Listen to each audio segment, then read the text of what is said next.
Ken Youngren was my husband. He was 14 years older than me. He was a really lovely, gentle person. Strange things began to happen. They were changes in his personality, changes in terms of being very quick to be angry. I would say overwhelmingly, I think he was very frightened. We finally realized that we needed help beyond myself. Not knowing where to go is very common for those of us beginning on the dementia journey. Ken was in a temporary placement for someone awaiting for a bed in residential care. And he was moved from room to room to room. And I would come to visit, and the first thing I'd have to ask is, where is he? Well, now we've moved him into 23A. Or 2 days later, no, he's in 27B. Sometimes I would find him just sitting with a bundle of his clothing in his arms in a chair, really not knowing which room he was going to be in. What turned out originally to really be a horrific experience turned out to be a very lucky moment, and he ended up in a really wonderful, we call it facility, we're trying to call it care communities, which is a much better term. When we first went in, it was just around lunchtime, and he was actually quite positive. He was with people and having lunch, and he said, that was nice, but I'm coming home now. One of the most challenging things for the person moving into the care home and for the staff is like the person doesn't know the staff and the staff doesn't know the person. They want to go home. They want to go home. That's the first thing they will say. This is not my home. Moving is one of the top 5 stressors that any of us go through, regardless of what age we are. When you contemplate moving from acute care into long-term care, it's not just changing a care delivery location, it's actually changing where you're going to live. It's a loss of the life that they had before. And so it's a very profound experience, not just for the person themselves, but for everyone who cares about them. This can be a very emotional and a very poignant journey, and there are terrible moments in it, but there are also some life-giving and generous moments.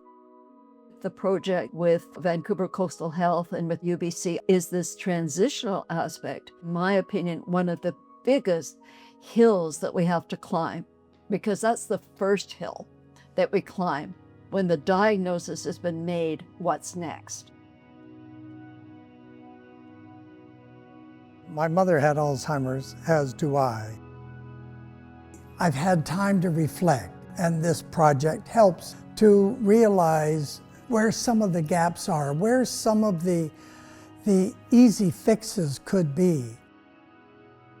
For people living with dementia that are making that transition into long-term care, they should be spoken with. They should be told about where they're moving.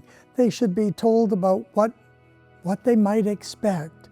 They would feel included, rather than just being assumed to, well, you have dementia, so who cares, we'll just move you.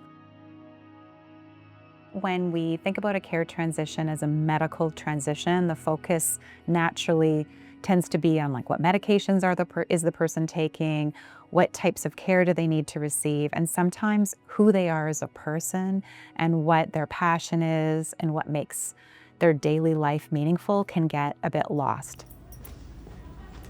All the staff are busy, right? And this is what I keep telling them, you know what, give them time, right? You don't rush them. We receive a new resident, I will go, okay, where's her binder?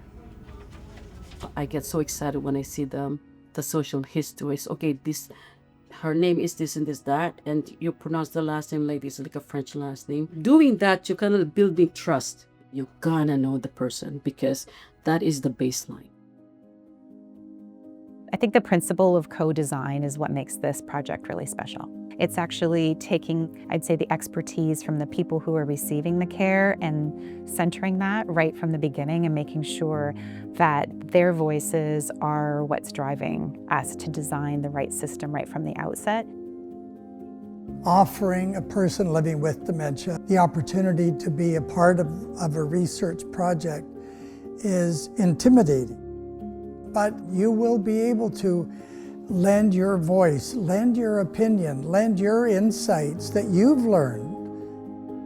Lived experience is so essential, and I think, throughout our lives, we really don't realize how much we know until it's really put to the test. I know more than any researcher does who hasn't gone through the experience. Ken was a caring person, and I wanted to honor that care by allowing his journey to help care for others.